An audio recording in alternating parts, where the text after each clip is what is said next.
പ്രായമുള്ള ആൾക്കാരൊക്കെ ഉള്ളതാണ് വണ്ടിയിൽ പാട്ടൊന്നുകൂടല്ലേ. നല്ല വിശപ്പാണെന്ന് തോന്നുന്നു. പുളിഞ്ചിക്കൊക്കെ രാവിലെ. അപ്പൊ നമ്മള് ബസ്സിലൊക്കെ കയറിയിട്ടുണ്ടല്ലോ.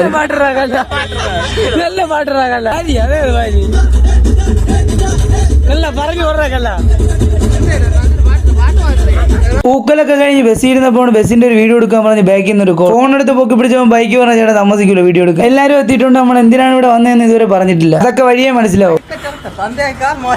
നല്ല ചൂടാണ്. ചുറ്റി ഫാനും നോക്കി ഒരുപാട് നേരമായിട്ട് അങ്ങനെ നിൽക്കുകയാണ്.